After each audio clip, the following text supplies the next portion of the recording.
What's up guys, welcome to Vintage Genetics, where it is all about classic bodybuilding. And today is a rare day because I'm actually training the shoulders. I already did the back, I did the chest, I did the legs, and one time a month I'll train the shoulders to keep them up to par with the rest. Because honestly, the shoulders are really a strong point in terms of growth.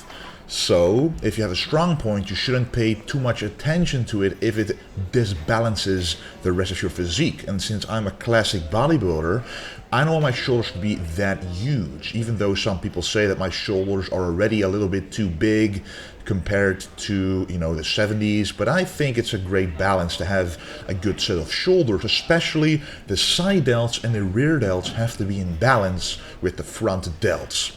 And this is something a lot of people struggle with, which is why you see me starting out with the side delts. So I started out with the side lateral raise on a machine. Sometimes I like to start with the machine, sometimes I like to start with the dumbbell, but I always like to combine both of them in the same workout. At least 2 or 3 exercises to purely target that side delt. So the first with the machine, you keep constant tension and always use a high volume approach so that you don't have to use a super heavy weight, but that you can actually lower the weight and subtract the traps from the movement and only focus on the side delts. Because if you go too heavy, the bigger muscles will help you and you will build more traps, which they can easily handle the weight, and the side delts will be neglected. And that's not what you want. But let's focus on this exercise right here. This is the incline side lateral raise with a dumbbell. This is one that Arnold used to do and a lot of other classic bodybuilders, and it seems like it's a forgotten exercise, but trust me, with this one the weight you use is even lighter than a regular side lateral raise with dumbbells because the tension on the side delt is a lot greater. Trust me, try this one out and you will feel the tension all the way from the bottom to the top, because usually when you stand up straight the tension at the bottom is gone. But compared to the incline version, you will feel the tension on the bottom for sure. So, because my rear delts are pretty strong, they are a strong point, especially when I do a side chest. You can literally see them sticking out, and I actually did back yesterday, so I targeted the rear delts as well. I decided to do some military presses for the front delts, but notice how I'm doing them. First of all, it's in a Smith machine, so I don't risk anything because you don't want to injure the front delts. A lot of people have problems with the front delts, impingements, injuries, tightness, and I actually have a video on my channel called a shoulder injury fix, which is a very specific stretch you can do to really fix the front delts if you have an impingement there. It really does help. A lot of people have told me that it really helped them, so I really love that feedback. But I'm doing it in the Smith machine because I then can make sure there's constant tension on the front delt. And also I can set the bench in such a way that the front delt is stretched out to the max without having to focus on the balance, without having to focus on sitting in a certain way to balance the weight and to balance the lower back, etc.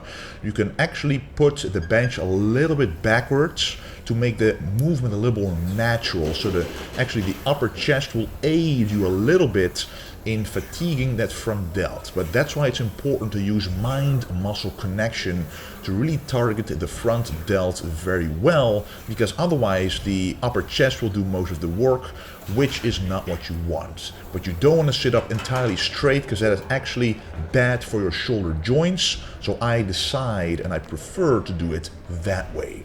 And then it is time for the second exercise for the front delts. I don't like to do more than 2 exercises for them because they easily overpower the rest of the delts. And especially for you guys, I actually prefer or recommend for you guys to do the rear delts or the side delts first and then end with the front delts, which is the opposite of what a lot of people are used to. They always start out with a military press or an Arnold press, anything that involves the front delts. But if you want cannonball full shoulders. It's not the front delts that you want to target, it's the rear delts and the side delts, especially the side. But don't neglect that rear delt either, because if you have problems in the front delts, it might actually be because of a disbalance between the front and the rear delt, because the front delt is pulling harder on the joint compared to the rear delt, which is not what you want. Balance in your body, in your muscles, in your joints is what you always want. Anyway, this is not an alternating front raise. This is actually a unilateral front lateral raise, because if you alternate it, it's too easy.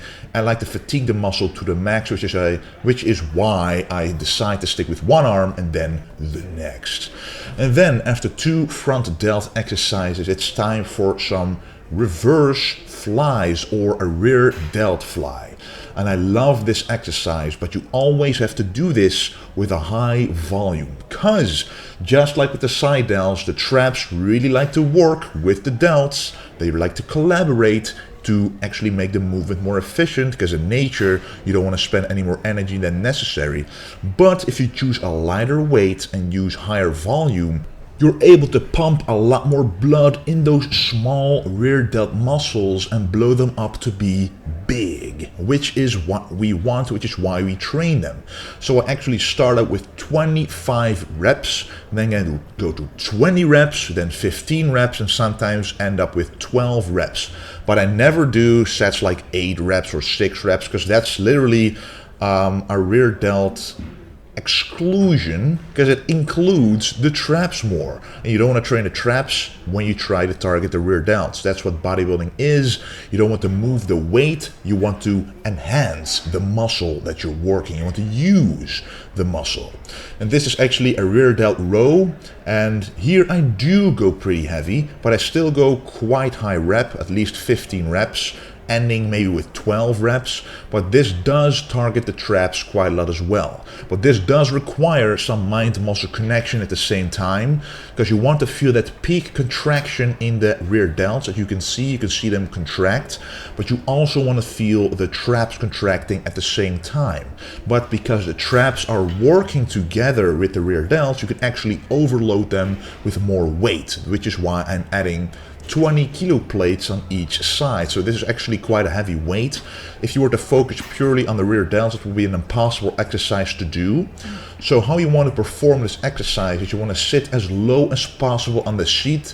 I'm pretty tall, so I'm actually sitting a little too high, but you want your hands at least as high as the rear delts are, but because I'm tall, it doesn't really work that way. But if you put the seat as low as possible, you might get close to that position, and with that position you can target the traps and the rear delts optimally. But make sure you're always able to feel those rear delts, because if you can't, you have to lower the weight a little bit.